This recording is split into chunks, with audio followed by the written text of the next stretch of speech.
ಇವತ್ತು ರಾಜ್ಯಪಾಲರು ಬಿಜೆಪಿಯ ಒಬ್ಬ ಏಜೆಂಟ್ ಆಗಿ ವರ್ತಿಸ್ತಾ ಇದ್ದಾರೆ. ಯಾವುದೇ ಒಂದು ಬೇರೆ ರೀತಿಯ ಕೃತ್ಯಗಳಾಗಿ ನಮ್ಮ ಸಿದ್ದರಾಮಯ್ಯ ಅವರ ಸರ್ಕಾರ ಅಥವಾ ಸಿದ್ದರಾಮಯ್ಯ ಅವರು ಮುಖ್ಯಮಂತ್ರಿ ಆದಾಗ ನಡೆದಿಲ್ಲ.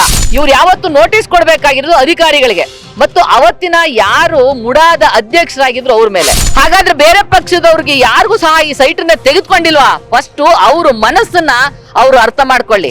ಆ ವಿರೋಧ ಪಕ್ಷದ ನಾಯಕರುಗಳು ಮಾಡಿರುವಂತಹ ಹಗರಣಗಳು ಬೇಜಾನಿದೆ, ಅವೆಲ್ಲ ಹೊರಗೆ ಬರ್ತಾವಲ್ಲ. ಬರೀ ಇವರು ಕೊರೋನಾದಲ್ಲಿ ಹೊಡೆಯೋದು, ಬೇರೆದ್ರಲ್ಲಿ ಹೊಡೆಯೋದು 40% ಇಂಥದೇ ಆಯ್ತು.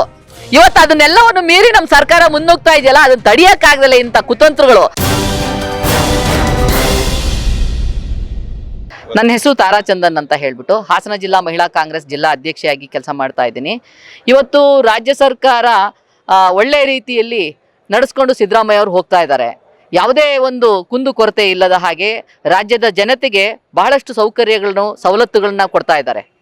ಇದನ್ನೆಲ್ಲ ತಿಳಿದಂತಹ ವಿರೋಧ ಪಕ್ಷದವರು ಇವತ್ತು ಮಸಲತ್ತನ್ನ ಮಾಡಿ ಅಬ್ರಾಹಂ ಎಂಬ ವ್ಯಕ್ತಿಯನ್ನ ಛೂ ಬಿಟ್ಟು ಇವತ್ತು ಆತನ ಮಾತನ್ನ ಕೇಳಿ ಒಂದೇ ದಿನದಲ್ಲಿ ಇವತ್ತು ರಾಜ್ಯಪಾಲರು ಏನು ಒಂದು ವಿಚಾರಣೆಗೆ ಅವ್ರನ್ನ ಒಳಪಡಿಸಬೇಕು ಅಂತ ನೋಟಿಸ್ ಕೊಟ್ಟಿದ್ದಾರೆ.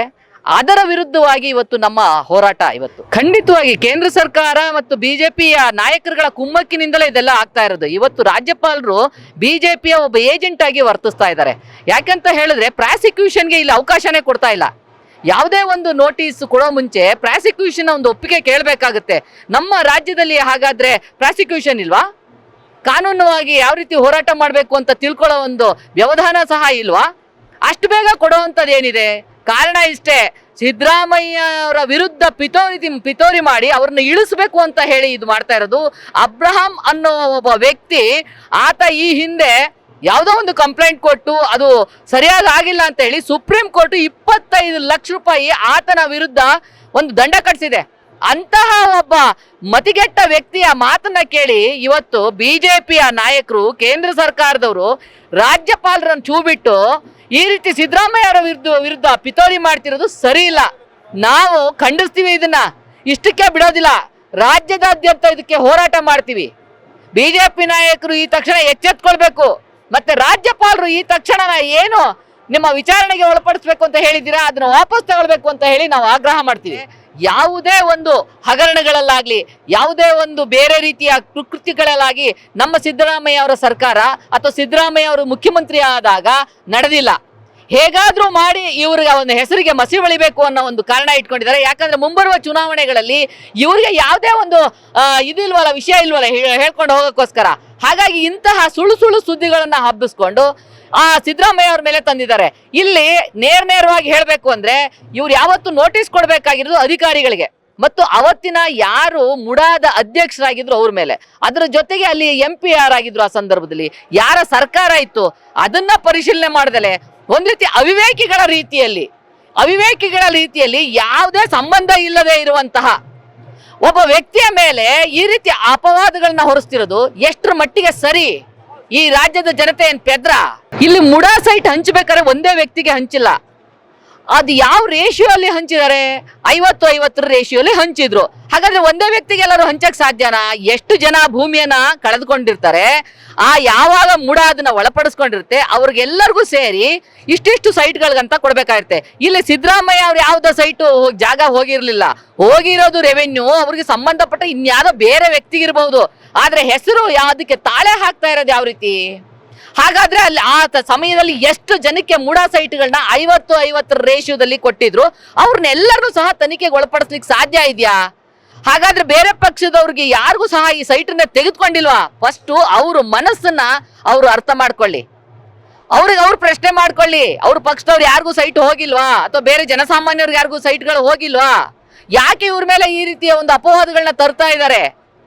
ಇದು ಅವರ ನಾಯಕತ್ವಕ್ಕೆ ಮಾತಾಡುವಂತ ಮಾತುಗಳ ಅಂತ ಮೊದಲು ಅವ್ರು ಮಾತಾಡ್ಕೋಬೇಕು. ಅವ್ರು ಅರ್ಥ ಮಾಡ್ಕೊಳ್ಬೇಕು. ಇದನ್ನ ಬಹುದೊಡ್ಡ ಷಡ್ಯಂತ್ರವನ್ನೇ ರಚಿಸ್ತಾ ಇದ್ದಾರೆ. ಕಾರಣ ಇಷ್ಟೇ, ವಿರೋಧ ಪಕ್ಷದ ನಾಯಕರುಗಳು ಮಾಡಿರುವಂತ ಹಗರಣಗಳು ಬೇಜಾನಿದೆ, ಅವೆಲ್ಲ ಹೊರಗೆ ಬರ್ತಾವಲ್ಲ ಅನ್ನೋ ಕಾರಣಕ್ಕೆ ಹೇಗಾದ್ರೂ ಮಾಡಿ ಈ ಸಿದ್ದರಾಮಯ್ಯ ಅವರ ಸರ್ಕಾರವನ್ನ ಉರುಳಿಸಬೇಕು ಅಂತ ಹೇಳಿ ಪಿತೋರಿ ನಡೆಸ್ತಾ ಇರೋದು. ಇಲ್ಲ ಅಂತ ಹೇಳಿದ್ರೆ ಅವರೆಲ್ಲರೂ ಬಂಡವಾಳ ಆಚೆ ಬಂದ್ಬಿಡುತ್ತಲ್ಲ. ಹಾಗಾಗಿ ಅದನ್ನ ಮರೆಮಾಚಕ್ಕೋಸ್ಕರ ಯಾರಾದ್ರೂ ಸರ್ಕಾರನ ನೆಮ್ಮದಿಯಾಗಿ ಜನಸಾಮಾನ್ಯರಿಗೆ ಸಹಾಯ ಮಾಡ್ತಿರುವಂತಹ ವ್ಯಕ್ತಿಗಳಿಗೆ ಅಥವಾ ಸರ್ಕಾರಕ್ಕೆ ಅಧಿಕಾರ ಕೊಟ್ಟು ನೋಡ್ತಾರೆ ವಿನಃ ಅದನ್ನ ಉರುಳಿಸಕ್ ನೋಡ್ತಾರ? ನೋಡಿ, ಈಗ ವಿನಾಕಾರಣ ಅವರವರೇ ಜಗಳ ಈಗ ಪಾದಯಾತ್ರೆ ಏನು ಹೋಗ್ತಾ ಇದಾರೆ ಅವರೆಲ್ಲ ಭಿನ್ನಾಭಿಪ್ರಾಯ ಇದೆ. ಅವರೇನು ಎಲ್ಲರೂ ನಿಂತ್ಕೊಂಡು ಹೋಗ್ತಾ ಇಲ್ಲ. ಹಾಗಾಗಿ ಅವರ ಮನಸ್ಸುಗಳೇ ಒಡೆದೋಗಿದೆ. ಅಲ್ಲಿ ಎಷ್ಟು ಜನ ಇದ್ದಾರೆ, ಅವರಲ್ಲಿ ಎಷ್ಟೋ ಜನಕ್ಕೆ ಆ ಮುಡಾ ಸೈಟ್ಗಳ ಆಗಿದೆ. ಕೆಲವೇ ದಿನಗಳಲ್ಲಿ ಹೊರಬರುತ್ತೆ. ಅಲ್ಲೇ ನಿಮ್ಗೆ ಅರ್ಥ ಆಗುತ್ತೆ ಮಾತುಗಳಲ್ಲಿ. ಅಲ್ಲಿ ಅವರ ಮನಸ್ಥಿತಿ ಹೇಗಿದೆ ಅಂದ್ರೆ, ಯಾರನ್ನು ಸ್ವೀಕರಿಸಕ್ಕೆ ಅವರು ಇದು ಸಿದ್ರಿಲ್ಲ. ಅವರೊಬ್ಬರೇ ನಾಯಕರಾಗಿ ಬೆಳ್ಕೊಳ್ಬೇಕು. ಅವರವರಲ್ಲೇ ಮನಸ್ಸು ಸರಿ ಇಲ್ಲ ಅಂತ ಹೇಳಿದಾಗ ಆ ಪಾದಯಾತ್ರೆಗೆ ಒಂದು ಅರ್ಥ ಇದೆಯಾ? ಹಾಗಾಗಿ ನಾವು ಇವತ್ತು ಏನು ನ್ಯಾಯಯುತವಾಗಿ ಹೋರಾಟ ಮಾಡ್ತಾ ಇದೀವಿ. ನಮ್ಮ ಏನು ಒಂದು ಮುಖ್ಯಮಂತ್ರಿಗಳಿದ್ದಾರೆ ಸಿದ್ದರಾಮಯ್ಯ ಅವರು, ಅವರಿಗೆ ಅಧಿಕಾರವನ್ನ ನಡೆಸಕ್ಕೆ ಅವಕಾಶ ಇವ್ರು ಮಾಡ್ಕೊಡ್ಲಿಲ್ಲ ಅಂತ ಹೇಳಿದ್ರೆ ಅದನ್ನು ಹೇಗೆ ನಾವು ಪ್ರತಿಭಟಿಸ್ಬೇಕು ಅಂತ ನಮಗೆ ಗೊತ್ತಿದೆ. ಇವತ್ತು ಎಷ್ಟೋ ಮಹಿಳೆಯರಿಗೆ ಇವತ್ತು ಕಷ್ಟಪಟ್ಟವ್ರಿಗೆಲ್ಲ ಸಹಕಾರ ಕೊಡ್ತಿರೋದು ನಮ್ಮ ಕಾಂಗ್ರೆಸ್ ಸರ್ಕಾರ. ಇವ್ರ ಕಾಲದಲ್ಲಿ ಅಂತ ಯೋಜನೆಗಳು ಬರಲ್ಲ. ಇವ್ರಿಗೆ ಒಳ್ಳೊಳ್ಳೆ ಯೋಜನೆಗಳು ಯಾವುದು ಬರಲಿಲ್ಲ. ಬರೀ ಇವರು ಕೊರೋನಾದಲ್ಲಿ ಹೊಡೆಯೋದು, ಬೇರೆದ್ರಲ್ಲಿ ಹೊಡೆಯೋದು, 40% ಇಂಥದೇ ಆಯ್ತು. ಇವತ್ತು ಅದನ್ನೆಲ್ಲವನ್ನು ಮೀರಿ ನಮ್ಮ ಸರ್ಕಾರ ಮುನ್ನುಗ್ತಾ ಇದೆಯಲ್ಲ, ಅದನ್ನ ತಡಿಯಕ್ಕಾಗಲ್ಲ ಇಂಥ ಕುತಂತ್ರಗಳು. ಜೊತೆಗೆ ಇದೇನು ಸಮ್ಮಿಶ್ರವಾಗಿ ನಡೀತಿದೆ, ಅವ್ರದ್ದು ಜಾಸ್ತಿ ದಿವಸ ಹೋಗಲ್ಲ. ಆಗಾಗ್ಲೇ ಕುಂಟ್ತಾ ಇದೆ. ಕುಣ್ತಾ ಅಲ್ಲೇ ಭವಿಷ್ಯ ಮೈಸೂರಿಗೆ ಹೋಗೋ ತನಕ ಭವಿಷ್ಯ 2 ಭಾಗ ಆಗ್ಬಿಡ್ತಾರೆ ಅಂತ ನನಗೆ ಅನ್ನಿಸ್ತಿದೆ. ಅವರವರ ಪಕ್ಷದ ಆಂತರಿಕ ವಿಷಯಗಳು ನಮಗೆ ಗೊತ್ತಿಲ್ಲ. ನಮ್ಮ ಪಕ್ಷದ ಏನು ಮುಖ್ಯಮಂತ್ರಿಗಳಿದ್ದಾರೆ ಅವರ ವಿರುದ್ಧವಾಗಿ ಇವರೇನಾದ್ರು ಕುತಂತ್ರ ಮಾಡಕ್ಕೆ ಬಂದಾಗ ನಮಗ್ ಗೊತ್ತಿದೆ ಹೋರಾಟ ಮಾಡೋದು. ಅದು ಯತ್ನಾಳ್ ಅವ್ರ ಹತ್ರನೇ ಕೇಳಬೇಕು. ಅದು ಯತ್ನಾಳ್ ಅವರು ಸ್ಕ್ಯಾನಿಂಗ್ ಮಾಡಿ ನೋಡಿದಾಗ್ಲೇ ಅವ್ರ ಹೃದಯದಲ್ಲಿ ಏನಿದೆ, ತಲೆಯಲ್ಲಿ ಏನಿದೆ ಅಂತ ಗೊತ್ತಾಗೋದು. ಸ್ಥಳೀಯ ಹಾಗೂ ನಿಖರ ಸುದ್ದಿಗಾಗಿ ಸಬ್ಸ್ಕ್ರೈಬ್ ಆಗಿ ಬೇಮಾ ವಿಜಯ ಡಿಜಿಟಲ್ ಯೂಟ್ಯೂಬ್ ಚಾನೆಲ್ ಹಾಗೂ ಪಕ್ಕದಲ್ಲಿ ಕಾಣುವ ಬೆಲ್ ಐಕಾನ್ ಕ್ಲಿಕ್ ಮಾಡಿ ಕ್ಷಣ ಕ್ಷಣದ ಅಪ್ಡೇಟ್ಗಳನ್ನು ಪಡೆದುಕೊಳ್ಳಿ.